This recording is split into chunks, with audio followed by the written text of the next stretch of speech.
this turned on? Is it? Okay, great. Great. You just heard the first concert from the Mine Sugar Valley Singers.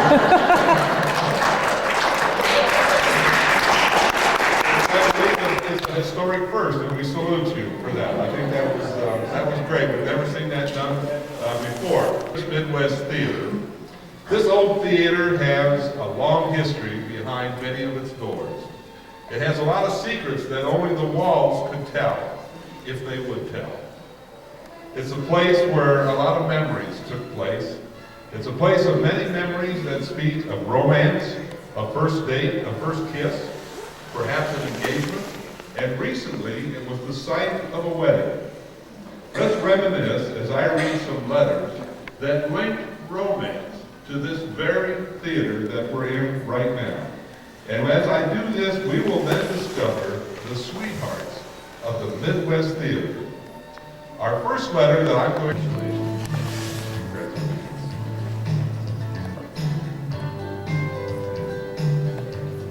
Congratulations, and that's it. Okay, read to you their letter.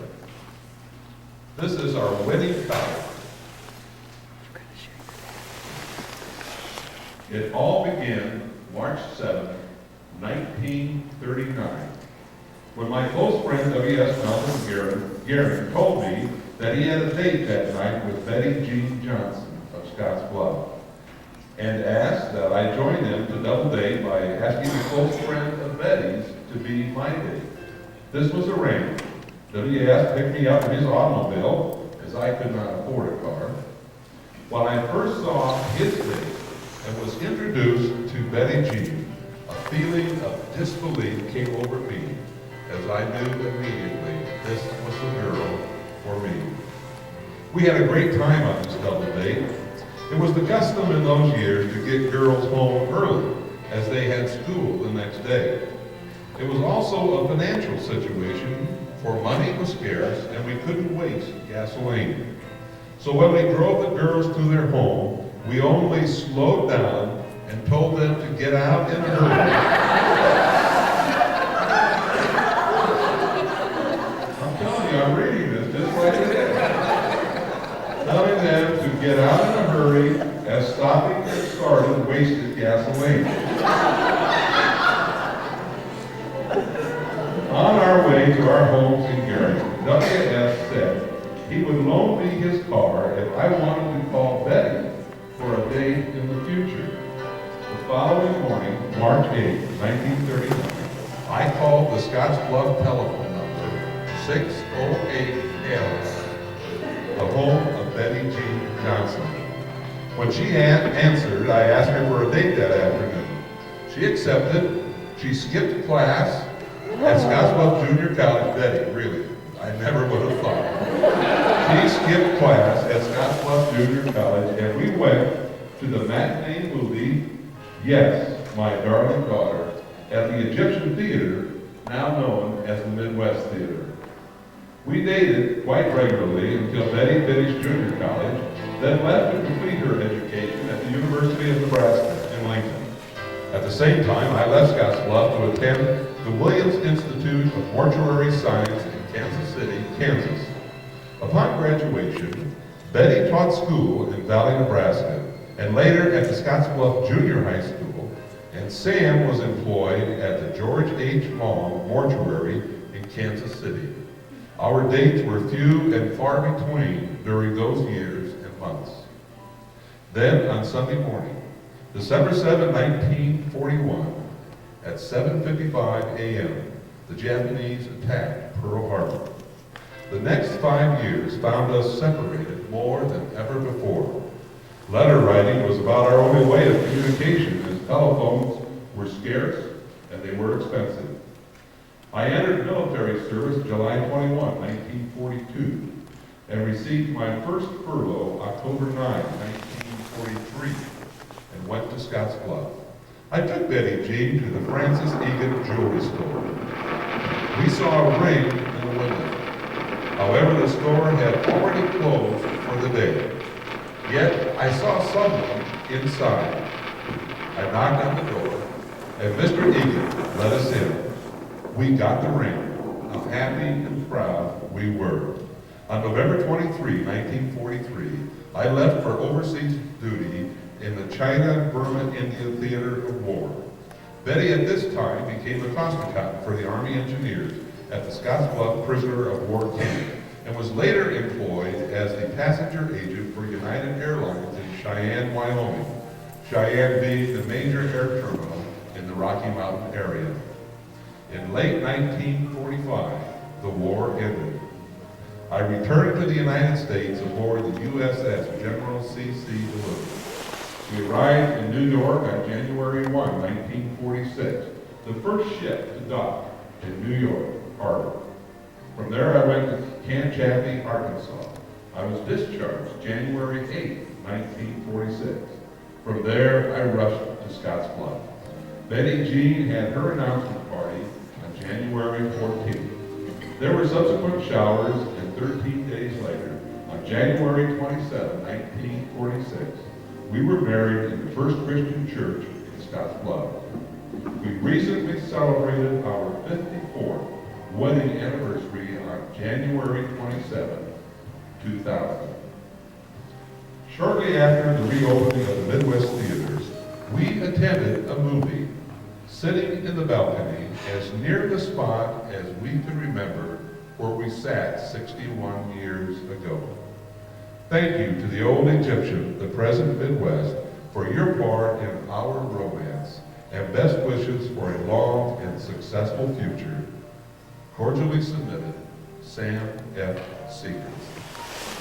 Ladies and gentlemen, on behalf of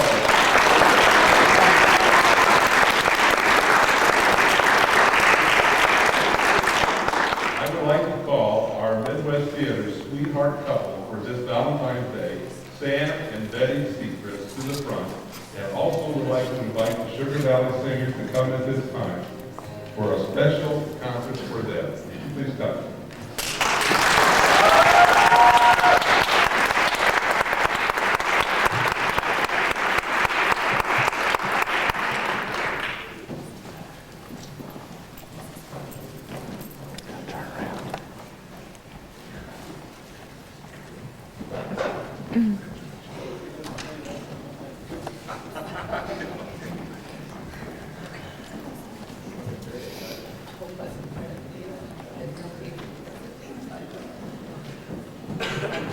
Before the Sugar Valley Singers sing their concert to this lovely couple, we're going to have Teresa give them, first of all, their awards as a sweetheart couple. A crown for Betty and a sword for Sam.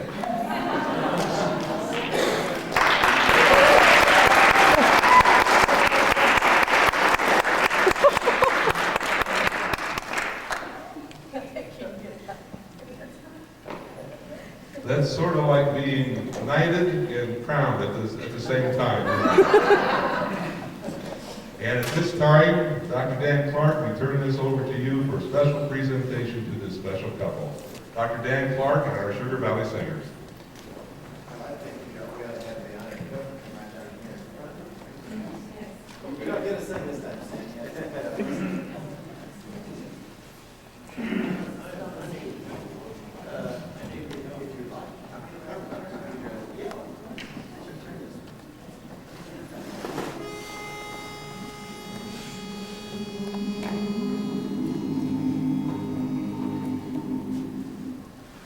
Oh,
shop animal like this for about 25 years here. And Sam was one of our originals, and it's sort of hard to keep him from getting up here and singing, but gee, Betty, putting up with him for 54 years, this is really something. We have one more little thing we want to sing for you, Sam.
No.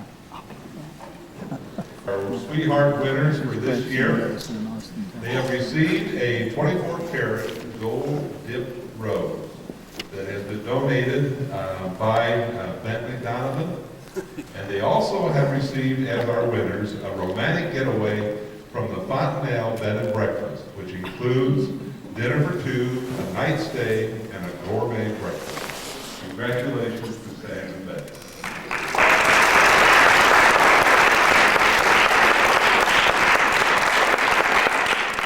We would like to thank